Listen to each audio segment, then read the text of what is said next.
तो नमस्ते दोस्तों, मैं आपका बड़ा भाई और को एक बार आज फिर आपके सामने आ गया हूँ केमिकल थर्मोडायनामिक्स का लेक्चर नंबर 2 लेके। तो कैसे हैं आप सब दोस्तों? कैसी चल रही है आपकी जिंदगी?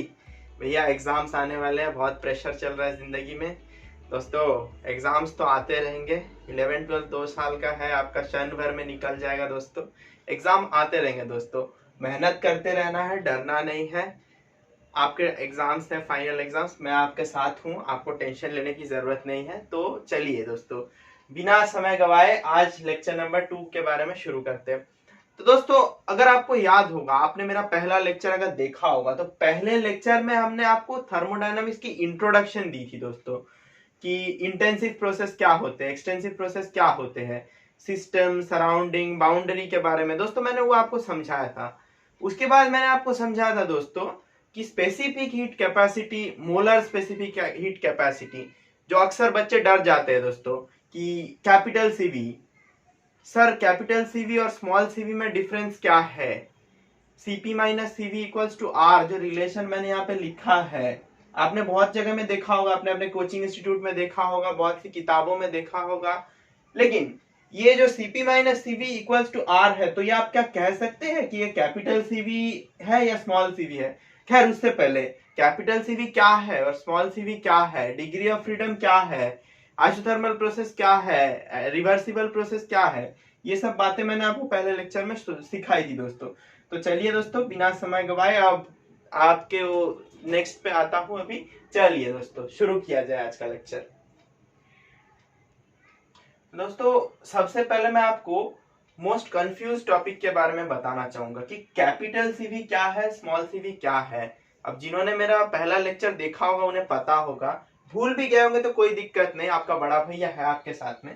देखिए दोस्तों, स्मॉल सीवी जो मैंने था, हमारा जो ये है स्मॉल सीवी, आई मीन ये हमारा कैपिटल सीवी है, सॉरी दोस्तों, और ये हमारा जो है स्मॉल सीवी, इसको छोटा लिखते हैं दोस्तों, दूसरे कलर से लिखते हैं तो आपको कंफ्यूजन नहीं हो ताकि। तो देखिए दोस्तों, स्मॉल सीवी, तो ये जो पार्ट है हमारा सी, हमारा क्या है, ये है स्पेसिफिक हीट कैपेसिटी। मतलब हमारा जो कैपिटल सीवी है ना दोस्तों, वो हमारा है कि amount of heat required to raise the temperature of unit mass by 1 degree centigrade. मतलब भैया क्या बता दिया आपने, देखिए कि 1 ग्राम यूनिट मास के सब्सटेंस की टेम्परेचर को अगर आप 1 डिग्री बढ़ाना चाहेंगे तो आपको जो एनर्जी लगेगी दोस्तों, वो कैपिटल सीवी है हमारा यहाँ पे। और अगर हम स्मॉल सीवी की बात कर ले दोस्तों, स्मॉल सीवी हमारा जो है, स्मॉल सीवी जो है, 1 मोल, एन है यहाँ पे नंबर ऑफ मोल डिनोट करता है। आप जानते भी होंगे, पहले लेक्चर्स में भी बताया था मैंने आपको कि 1 मोल सब्सटेंस की टेम्परेचर को अगर आप 1 डिग्री बढ़ाना चाहेंगे, कंसंट्रेट करिए, 1 मोल सब्सटेंस की टेम्परेचर को आप 1 डिग्री अगर बढ़ाना चाहेंगे तो उसमें जितना हीट की रिक्वायरमेंट है वो हमारा स्मॉल सीवी आएगा। आशा करता हूं आप समझ रहे होंगे दोस्तों। तो अभी ये जो रिलेशन है दोस्तों, CP minus CV equals to R, इसको हम क्या कहते हैं? मेयर्स रिलेशन कहते हैं, मेयर्स रिलेशन।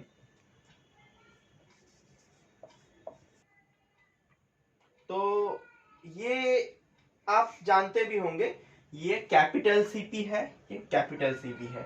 अब अगर आपको पता नहीं कि सीपी क्या है, सीवी क्या है, पी और वी का क्या सिग्निफिकेंस है दोस्तों, तो मैं आपको फिर से एक बार बता दूं कि सीवी यहाँ पे लिखा गया है क्योंकि ये जो हीट है, ये जो दिया जा रहा है, ये कांस्टेंट वॉल्यूम पे दिया जा रहा है दोस्तों।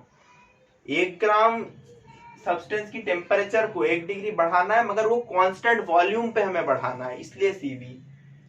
और सीपी क्यों? क्योंकि कांस्टेंट प्रेशर पे बढ़ाना है। तो ये कैपिटल सीपी है, ये कैपिटल सीपी है। तो अगर हम इसे स्मॉल सी स्मॉल सीवी के टर्म्स में लिखना चाहेंगे तो हमारा होगा molar mass times of CP minus molar mass times of CV equals to R, which implies that small cp minus small cv equals to r by m। आशा करता हूं आपको समझ में आया दोस्तों। इस पे बेसिस पे बहुत सारे प्रॉब्लम्स आते हैं। तो और एक बात मैं यहाँ पे आपको कहना चाहूंगा दोस्तों कि देखिए, सीपी और सीवी यहाँ पे लॉजिकली क्या है, यहाँ पे लिख देता हूं आपके लिए, आपको आपको अंडरस्टैंडिंग में इजी होगी अगर यहाँ पे लिख दूँ, वहाँ पे हेजी बन जाएगा बहुत ज़्यादा। कि देखिए कि CV जो हमारा है F/2 टाइम्स ऑफ R है जी।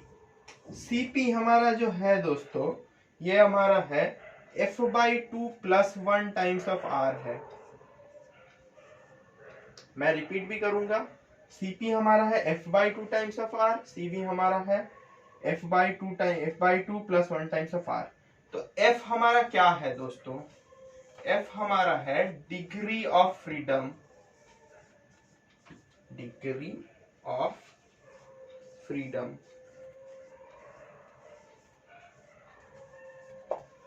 तो डिग्री ऑफ फ्रीडम के बारे में जैसा मैंने आपको बताया था कि kinetic theory of gases physics में चैप्टर है, वहां पे इसकी डिटेल्ड एक्सप्लेनेशन आपको मिलने वाली है। तो अभी तक के लिए आप इतना ही जान के रखिए, CV F/2 times of R, CP F/2 + 1 times of R। दोस्तों इसे नोट करिए, आप लोग पॉज करके जरा, आप लोग जरा इसे पॉज करके नोट कर लीजिएगा, फिर मैं अगले टॉपिक पे आता हूँ दोस्तों। तो अब हम आते हैं दोस्तों, थोड़ी देर पहले मैंने आपको बताया था कि F क्या होता है, डिग्री ऑफ फ्रीडम। तो देखिए दोस्तों, डिग्री ऑफ फ्रीडम जो हमारा यहाँ पे है, ये है depends on the atomicity of A gas. Gas की एटॉमिसिटी, गैस की मॉलिक्यूल की मूवमेंट पे ये डिपेंड करता है दोस्तों।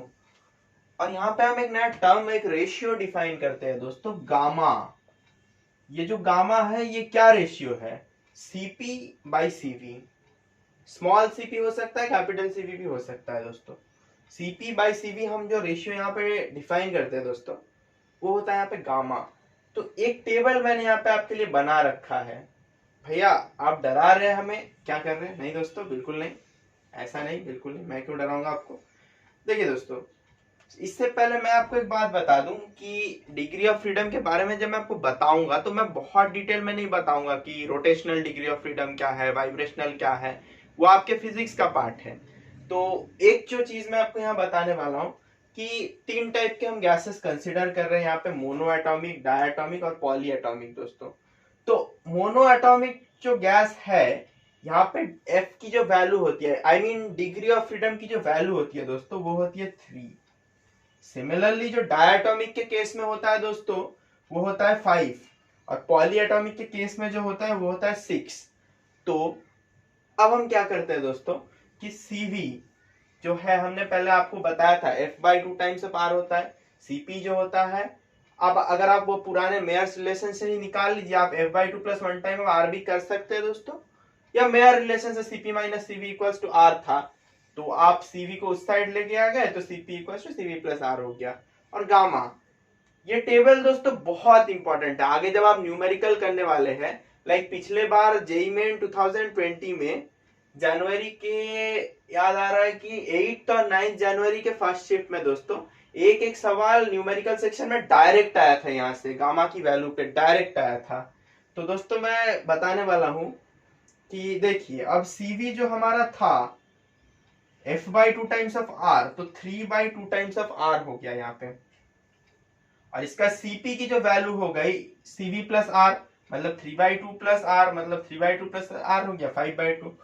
और गामा जो है दोस्तों CP/CV 5/3 मतलब 1.66, यहाँ गामा की हमारी वैल्यू आ गई है 1.66।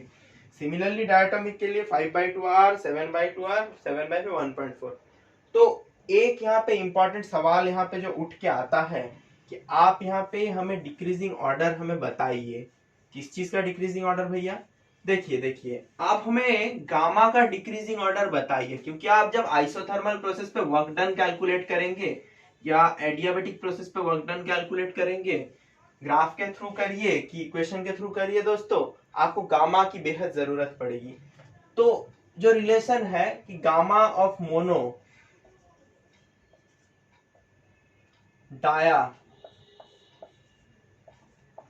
और गामा ऑफ पॉली, इसमें क्या रिलेशन होता है दोस्तों? आप हमें बताइए इसकी क्या रिलेशन होती है। सोचिए जरा, पॉज करके सोचिए, मैंने टेबल भी आपके सामने बता दिया है। तो मैं आपको 1 से 5 तक गिनूंगा, 1 2 3 4 5। तो देखिए दोस्तों, यहाँ पे आप सिंपल वैल्यू देख भी सकते हैं। यहाँ पे gamma of mono is greater than gamma of dia greater than gamma of poly, यही होता है रिलेशन दोस्तों। तो आप समझ सकते हैं अब मैं क्या कहना चाह रहा हूं। ये टेबल दोस्तों एकदम पूरा गुरु मंत्र की तरह अपने दिल पे बसा लीजिए दोस्तों, इसकी बहुत इंपॉर्टेंस है। आप ऐसा नहीं है कि एग्जामिनेशन जेईई मेन या नीट एग्जामिनेशन के समय आप टेबल बना के वहां कैलकुलेट करते रहेंगे, उतना टाइम आपको मिलता नहीं है। अब आप दोस्तों इसे जरा पॉज करके नोट करिए, मैं वर्क डन बाय गैसेस पे आता हूं इसके बाद। चलिए दोस्तों देखिए दोस्तों, अगले टॉपिक पे मैं स्विच करता हूं। दोस्तों मैं अपने पहले लेक्चर के शुरुआत में ही बताया था आपको कि थर्मोडायनेमिक्स जो हम पढ़ेंगे वो सॉलिड्स पे नहीं, फ्लूइड्स पे नहीं, बल्कि गैसेस पे ही ज्यादा फोकस करती है।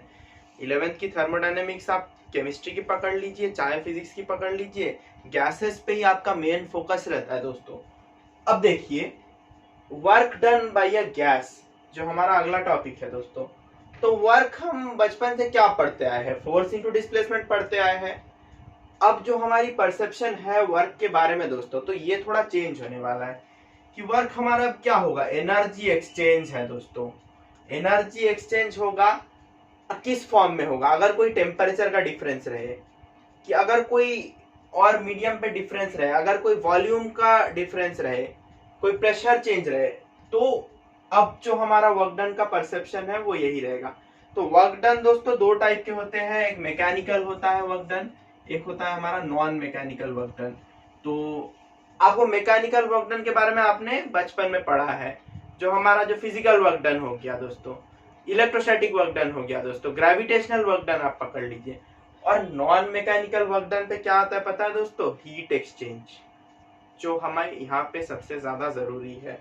तो यहाँ पे अगर आप थर्मोडायनेमिक्स में गैसेस के लिए अगर आप वर्क डन पकड़ लेंगे तो क्या होगा दोस्तों पता है आपको, work done equals to minus of P external into delta B. ये क्या बड़े बड़े वर्ड्स लिख रहे हैं आप भैया, हमें कुछ नहीं समझ में आ रहा है। देखिए दोस्तों, देखिए वर्क डन जो है माइनस नेगेटिव ऑफ प्रेशर जो एक्सटर्नल प्रेशर है इनटू चेंज इन वॉल्यूम। तो आपके दिमाग में एक और फट से क्वेश्चन आएगा दोस्तों कि क्या, कि ये फॉर्मूला क्या हमेशा वैलिड है भैया, हमने तो इस पे न्यूमेरिकल ट्राई किया था, इस फॉर्मूला से क्वेश्चंस बने नहीं। जी नहीं दोस्तों, ये फॉर्मूला आपका ओनली वैलिड रहेगा जब आपका कांस्टेंट प्रेशर रहेगा। क्या क्या कंडीशन बताया आपने भैया, देखिए दोस्तों कांस्टेंट एक्सटर्नल प्रेशर अगर रहता है तभी आप ये फॉर्मूला लगा पाएंगे। अगर अगर अगर दोस्तों कि अगर प्रेशर वेरी करता है तो आप क्या करेंगे, कि अगर बहुत ही छोटा वर्क डन हुआ, कि अगर ग्राफ में वर्क डन निकालना हुआ, वो हम कैसे निकालेंगे, तो वो मैं आपको बताने वाला हूं थोड़ी देर में। इससे पहले एक और चीज जो सबसे ज्यादा कंफ्यूजिंग रहती है बच्चों को, कि वर्क डन को कब पॉजिटिव लेंगे, वर्क डन को कब नेगेटिव लेंगे दोस्तों। तो देखिए दोस्तों, और एक टर्म जो मैं आपको यहाँ पे बताने वाला हूँ, work done by the gas और work done on the gas. समझते हैं ये क्या होता है भैया, हमें बताइए। जी दोस्तों जरूर, आपको बताने के लिए ही मैं यहाँ पे हूँ दोस्तों। तो देखिए दोस्तों, work done on the gas क्या होता है, गैस पे कोई वर्क कर दे, और work done by the gas होता है गैस अपनी बाहर कोई वर्क करे, गैस बाहर कोई वर्क करे। जैसे दोस्तों अब कौन सा पॉजिटिव होगा कौन सा नेगेटिव होगा, तो work done on the gas जो है दोस्तों, work done on the gas, gas पे वर्क किया जा रहा है, उसे हम लेंगे पॉजिटिव, उसे हम लेंगे पॉजिटिव दोस्तों। तो मैं यहाँ पे इसे मिटा के ऊपर लिख देता हूँ आपके लिए, तो आपको मेमोराइज करने में सुविधा रहेगी। वो नोट करना इतना जरूरी भी नहीं था अभी जो मैंने मिटाया दोस्तों। तो देखिए दोस्तों कि work done on the gas, ये दोस्तों पॉजिटिव रहेगी। और एक और टर्म हमारा यहाँ पे आता है work done by the gas,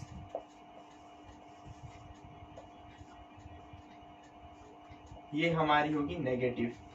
भैया हमें प्रूफ दीजिए, जी जरूर देते हैं। तो उससे पहले मैं आपको ना ये एक ट्रिक मेमोराइज कराने का एक ट्रिक बता देता हूँ, नहीं तो आप एग्जाम में कंफ्यूज कर जाएंगे। और ऑप्शन में अगर -208 जूल हुआ और +208 जूल हुआ, आप प्लस की जगह माइनस करके आ जाएंगे तो -1 हो गया आपका स्कोर दोस्तों।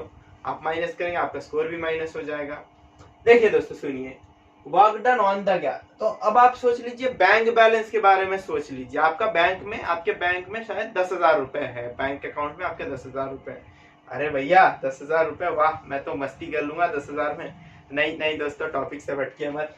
सुनिए दोस्तों, बैंक में आपके 10,000 रुपए है, तो अगर आपको कोई दे रहा है, उस पर अगर आपको किसी ने मनी क्रेडिट कर दिया, आपके अकाउंट में किसी ने और 5,000 रुपए डाल दिया, तो क्या होगा? आपका पैसा बढ़ गया, आपके 10 से 15,000 हो गए। सिमिलरली दोस्तों, work done on the gas, gas पे वर्क कर दिया तो वो पॉजिटिव हो गई, गैस की एनर्जी बढ़ गई दोस्तों। सिमिलरली अगर आपके 10,000 से आपने 5,000 चलो खर्च कर दिया, दोस्तों को पार्टी दे दिया, मस्ती कर लिया, तो दोस्तों क्या हुआ? 5,000 माइनस हो गया, आपके 5,000 बचे। वही work done by the gas, gas ने बाहर वर्क कर दिया, गैस ने बाहर एनर्जी दे दी। यही एग्जांपल से आप याद रखेंगे दोस्तों कि बैंक अकाउंट में आपको पैसे दे दिए जाए तो आपका बढ़ गया पॉजिटिव, बैंक अकाउंट से पैसे निकाल लिए गए। याद करिए दोस्तों, याद करिए, work done on the gas पैसे दिए गए, work done by the gas पैसे निकाले गए। तो दोस्तों चलिए, आप चाहे तो इसे नोट कर भी सकते हैं, नहीं चाहे तो नोट कर भी नहीं भी कर सकते हैं। तो मैं अब आपको इसका प्रूफ देने वाला हूँ वर्क डन का, और इसके कुछ बढ़िया बढ़िया सवाल कराने वाला हूँ। चलिए नोट करिए पॉज करके। आइए दोस्तों, आप लोग के लिए डेरिवेशन बहुत मैटर करता है, मुझे पता है, और जाननी बहुत जरूरी है। बिना लॉजिक के आप कोई बात मानिएगा मत। तो चलिए, बातें बहुत हो गई, आइए डेरिवेशन कराइए। एक हमारा ये एक कंटेनर है दोस्तों, इस पे हम लगा देंगे एक पिस्टन। क्या है दोस्तों? पिस्टन। कंटेनर में हमारा गैस है। तो अब ये जो कंटेनर है दोस्तों, इसको मैं क्या करूंगा? गैस की वॉल्यूम बढ़ाऊंगा। कैसे बढ़ाऊंगा? मैं पिस्टन को ऊपर खींच लूंगा, इन शॉर्ट में एक्सपेंशन करूंगा। कितना खींचा कि सपोज ये डेल एक्स लेंथ मैंने खींच लिया, डेल्टा एक्स लेंथ मैंने खींच लिया, पिस्टन यहाँ ऊपर से लेके गैस को मैंने एक्सपांड करा दिया। एक्सपेंशन लिख देता हूँ यहाँ पे। देखिए दोस्तों, डेरिवेशन आपको जानना बहुत जरूरी है आपके कॉन्सेप्शन के क्लैरिटी के लिए दोस्तों।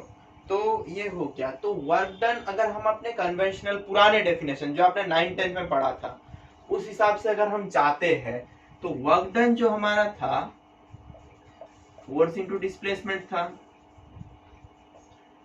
फोर्स हमें क्या है पता? प्रेशर इंटू एरिया था, इंटू डिस्प्लेसमेंट था। दिमाग में रखिएगा ये बात, आप दिमाग में रखिएगा।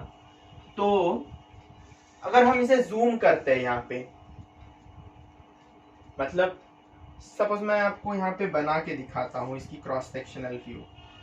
ये गैस ऐसे यहाँ इतना जो एक्सपांड किया होगा, इसका एरिया बहुत छोटा, डेल एक्स डेल्टा जब भी हम डिनोट करते हैं तो बहुत छोटी चीज को डिनोट करते हैं दोस्तों। इधर छोटा सा यूनिट है, इसको डेल्टा ले लेते हैं, डेल्टा एक्स ले लेते हैं। और ये जो है दोस्तों, ये ऊपर वाला एरिया, ये हमारा ऊपर वाला जो ये फ्लैट सरफेस है दोस्तों, ये उसकी एरिया है। समझ रहे दोस्तों? ये जो ऊपर वाला है एरिया है। तो हमने वहां क्या कहा था? प्रेशर के टर्म को अभी इग्नोर करिए, हमने कहा था एरिया इंटू डिस्प्लेसमेंट। तो ये जो एरिया है ये क्या बन गया? ये क्यूबॉइड टाइप का बन गया दोस्तों।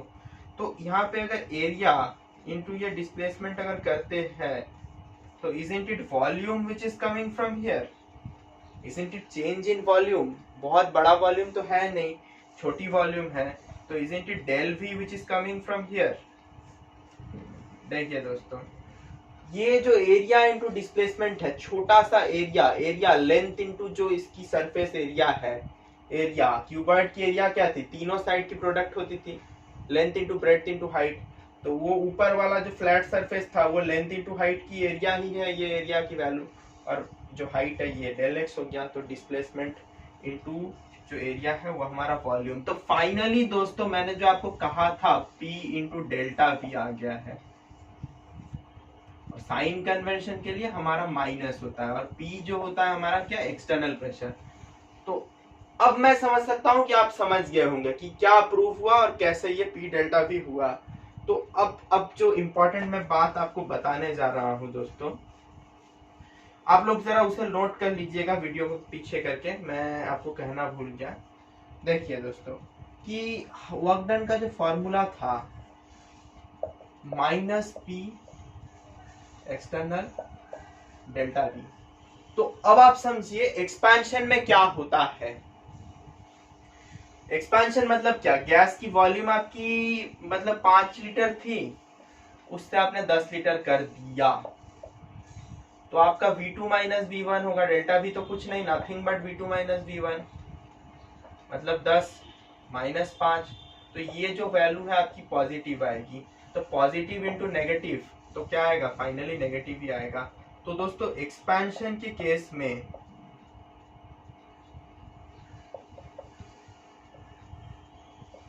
वर्क डन जो हमारा आता है दोस्तों वो होता है नेगेटिव। सिमिलरली अगर मैं कंप्रेशन की बात करूं, दबा के मैंने छोटा कर दिया, मैंने दबा दिया, तो ये उल्टा हो जाएगा। कंप्रेशन के केस में आपके पास 10 लीटर था, आपने दबा के कंप्रेस करके उसे 5 लीटर कर दिया। नहीं दोस्तों, देखिए 10 लीटर को हमने 5 लीटर कर दिया, तो आपका 10 माइनस 5 हो जाएगा। तो ये जो होगा आपका 5 माइनस 10 हो जाएगा, फाइनल माइनस इनिशियल, माफी चाहता हूं दोस्तों। तो ये जो वैल्यू है ये एक नेगेटिव वैल्यू आ रही है दोस्तों। तो अब क्या होगा दोस्तों, वर्क डन जो था हमारा नेगेटिव इंटू नेगेटिव आ रहा है, फाइनली पॉजिटिव आ रहा है। अब आप समझ रहे, अब तो आप समझ गए होंगे दोस्तों कब नेगेटिव वर्क डन हुआ, कब पॉजिटिव वर्क डन हुआ। तो टू सम इट अप मैं एक बार कह देता हूं आपको कैसे मैंने पी डेल वी आपको दिखाया कि एरिया थी वो फ्लैट सरफेस की और डेल एक्स था उसका हाइट। सिमिलरली प्रेशर एक्सटर्नल था, कैसे वॉल्यूम चेंज करने पे वर्क पॉजिटिव आया। एक्सपेंशन पे वर्क डन नेगेटिव आता है, कंप्रेशन पे वर्क डन आता है पॉजिटिव। तो चलिए दोस्तों आप पॉज करके इतना नोट करिए, इसके बाद मैं आपको समझाने वाला हूं कि अगर कि देखिए अब तक हम जो केसेस कर रहे थे दोस्तों वो कांस्टेंट प्रेशर के केसेस थे। अब मैं आपको जो बताने वाला हूं, आप प्रेशर कांस्टेंट अगर नहीं रहा तो ग्राफ के केस में आप कैसे निकालेंगे एरिया, कि अगर बहुत छोटा सा वर्क डन निकालना है, इनफाइनाइटेसिमल स्मॉल स्ट्रिप काट के आप इंटीग्रेशन करेंगे, वो मैं आपको सवाल कराने वाला हूं अभी। तो आप फिलहाल के लिए इसे पॉज करके नोट करिए दोस्तों। तो देखिए दोस्तों अगर अगर अगर मैं आपको कह दूं यहाँ पे वर्क डन जो मैंने अब तक बताया है प्रेशर कांस्टेंट है,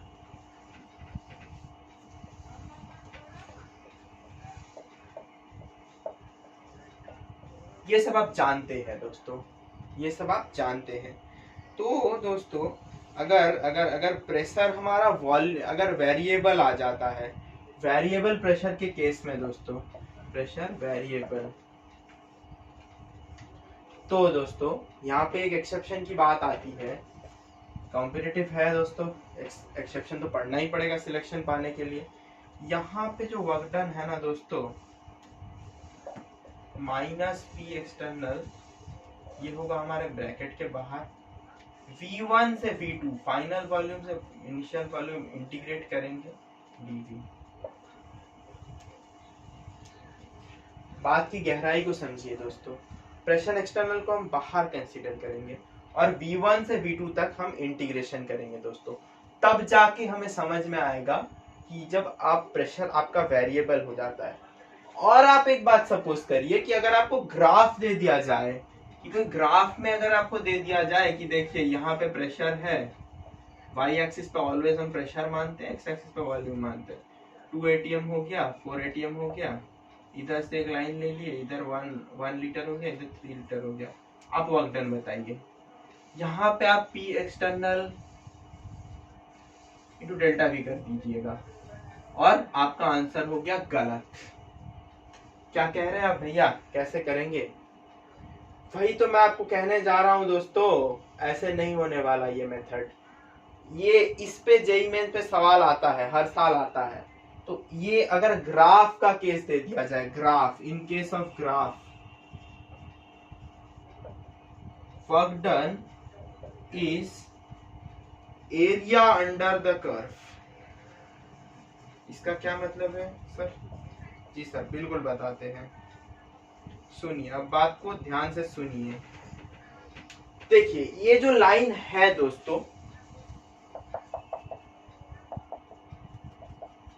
यहाँ पे वर्क डन और कुछ नहीं है दोस्तों, और कुछ नहीं यहाँ पे वर्क डन, बल्कि सिर्फ ये जो एरिया है दोस्तों, यही है यहाँ का वर्क डन।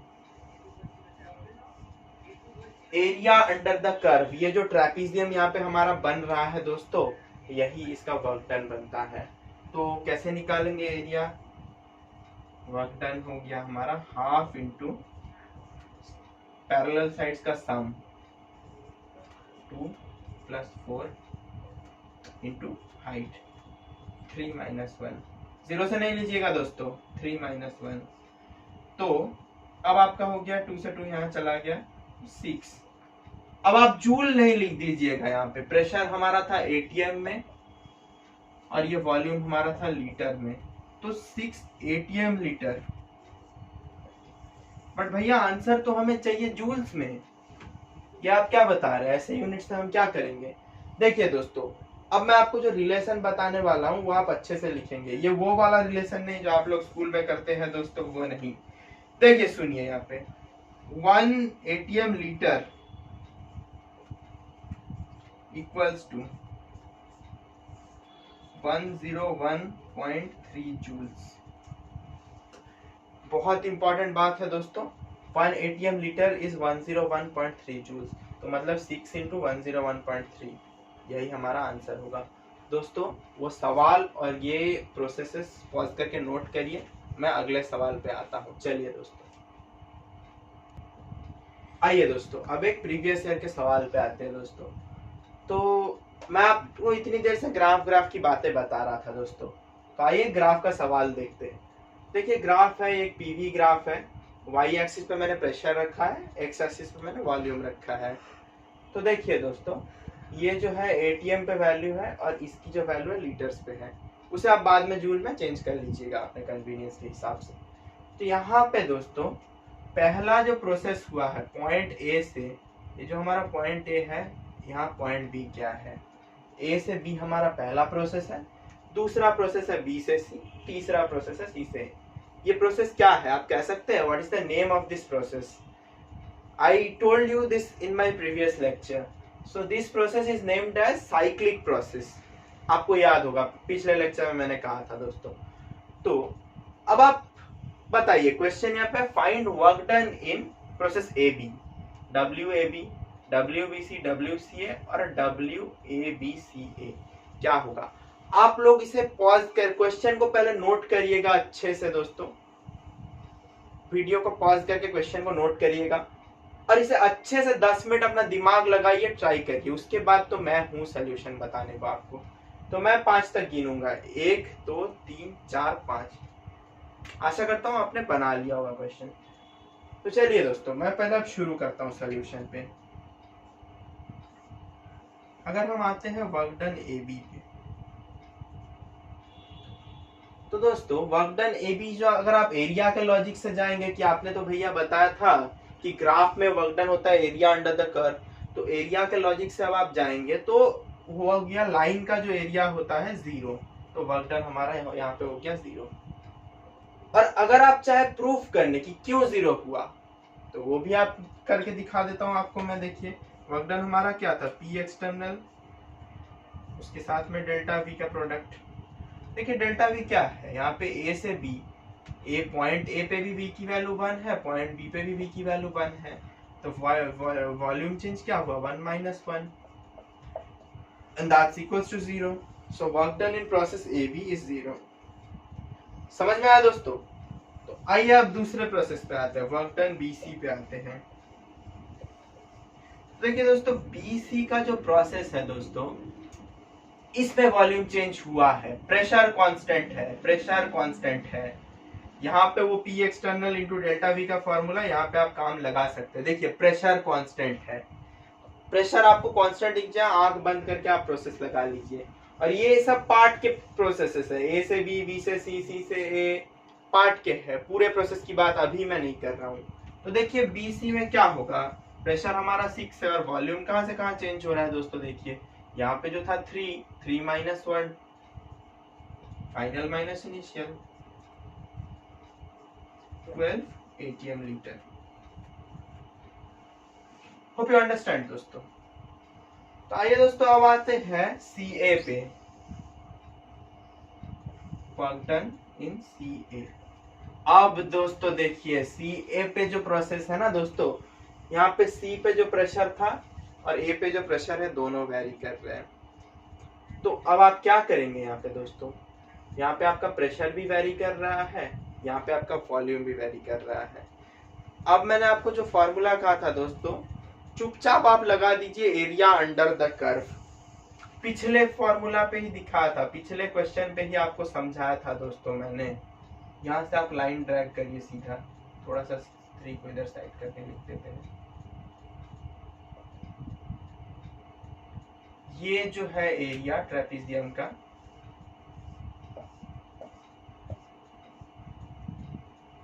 देखिए दोस्तों ये हमारा आ गया वर्क डन इन CA। तो वर्क डन इन CA हमारा क्या होगा, half into sum of parallel sides. तो पैरेलल साइड्स हमारे क्या क्या हो गए यहाँ पे, 6 प्लस 2 इंटू हाइट क्या हुआ हमारा 3 माइनस 2, 3 माइनस 1 जो है हमारा हाइट हो गया। तो 2 और 2 से 2 यहाँ कैंसिल हो जाएगा दोस्तों, 12 ATM लीटर हमारा वर्क डन आ गया। अब सुनिए वर्क डन इन ABCA। अब कई बच्चे हैं जो बोल देंगे कि ABCA की वर्क डन 0 है, क्योंकि शुरू से शुरू किया था वापस आ गया और आपका आंसर हो जाता है 0 and you and up getting -1 marks. क्यों सर, ये क्यों गलत है?